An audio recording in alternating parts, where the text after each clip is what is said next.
So, first full week back at work. It's good to be back on the bike on a regular basis.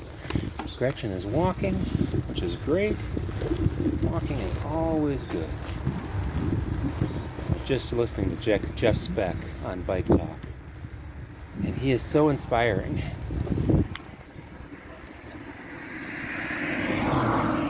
His understanding of how to make cities more livable, making them more walkable and bikeable, is really cool. And the benefits of biking. He talked about additional benefits, new neuroscience, looking at the benefits of moving your body through space under your own power. There's evidence that stimulates the brain in a very unique way that improves creativity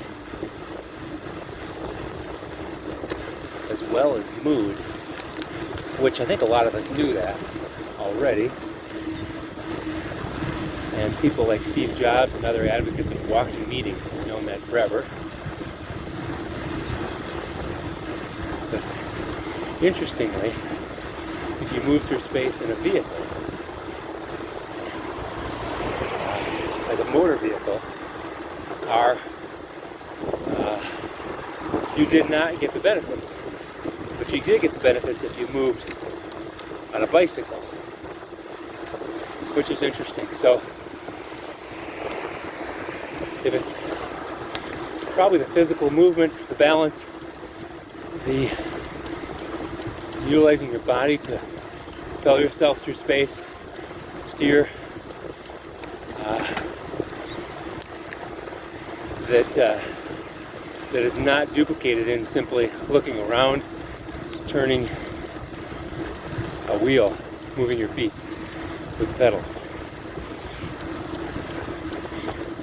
I wonder if like race car drivers or people who drive automatics have maybe more benefit because they engage more of their body. But anyway, that's neither here nor there. I'll talk a little bit about my realizations traveling to the United States and comparing it to New Zealand. The U.S., like New Zealand, is a very car-dependent place. And we've got a long ways to go in the States. Interestingly, though, there's a lot of people and a lot of pockets of innovation and application of better practices that in the States that are really taking off. Lots of great energy. I clipped these branches here today. So look at this, I can ride on this side of the pothole and the side of the manhole. Same thing right here. Still need to clip more off. All this needs to be trimmed back. But back to what I was talking about. So we went to Washington, D.C., Chicago, Madison, suburban Minnesota. And I was struck by several things. One, how far apart everything is in the suburbs. I forgot how amazingly spread out everything is. And even though there was good cycling infrastructure and walking infrastructure, well, good with the exception of the areas where people want to go, like CBDs, there was good trails, but everything was still far apart. I mean, 10, 15 miles away from each other. Target and Walmart and neighborhoods and things. So, of course, only people who are pretty committed to biking are going to do that. People like in Lino Lakes, like me, still Steve Sylvester, Bill. Yeah, I mean, there's. It's hard. It's not good. It's not a reasonable option for people. Jennifer, I dropped her off in White Bear Lake. And White Bear Lake has a traditional downtown CBD. And she was able to walk around there. But then when she was done with her breakfast with her friends, she had to walk. It wasn't that far, but a mile and a half. Oh, it smells good. Flowers are blooming. I think she had to walk a mile and a half to get back to our house. And the intersection at 96 and Centerville Road is one of those giant strode intersections where it's 7-8 lanes across, and it's the pedestrian crossing has a horizon, so it's really the worst of car-dependent suburban design. But then we went to DC, which is a huge contrast. Big city, busy city, very tourist-dependent area, so obviously there's going to be a lot of walking, cycling, scooting options. But they had a lot of really good resources, including cycle lanes aimed at the people that were working there along Pennsylvania Avenue and such, which were really great.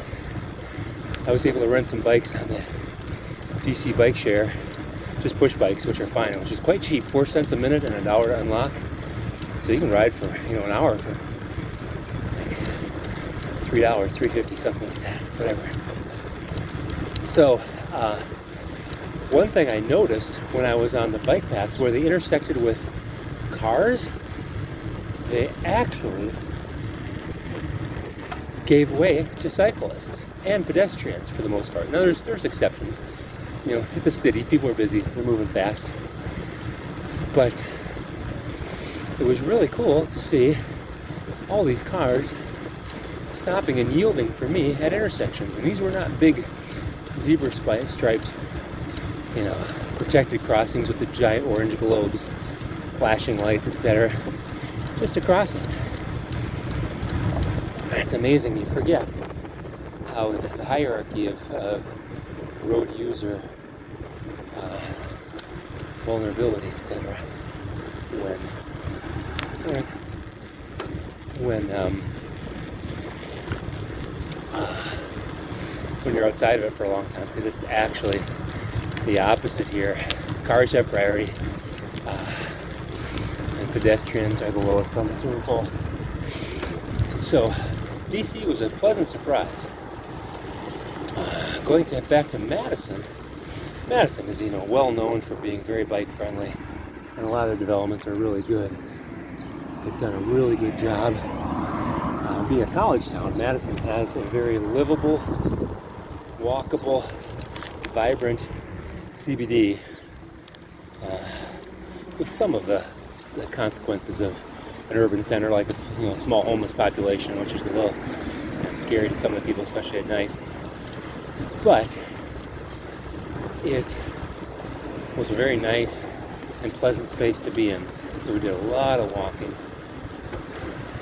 Yeah, lots of walking. What a great kid. Lots of walking.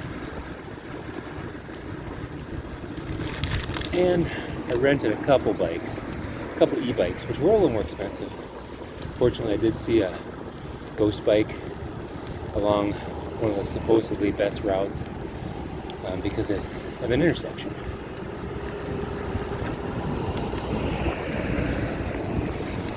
You can have the best trails in the world, but if you don't do intersections right, you don't manage those conflict points well, you're undermining all that good work. And that's obviously the big reason why so many people don't walk or bike more. It's not because they don't have good intervening trails, paths. Morning. That was Gretchen, walking. Isn't that awesome? It's pretty trees. But because the pinch points, like this, good example. They're just gonna go. It's dangerous. And there's no, even though this looks like it might be a protected crossing, it's not. Cars always have preference in New Zealand.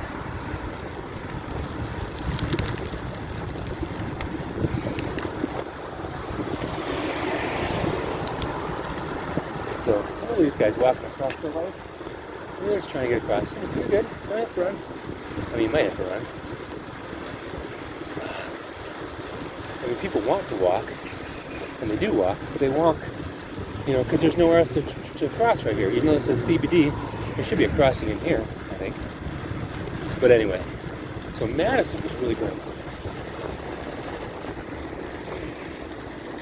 for the most part. A very livable downtown. And similar suburban area. You get out in the suburbs, you got trails, nice trails. Wisconsin's got a really good rail trail system. Fortunately, they tore out all their rails, all their trains, to get to it because everybody decided they want to drive instead of using a train. It's amazing what great train systems, both within cities, light rails, streetcars, etc., and between cities that the U.S. had and New Zealand had, early 20th century.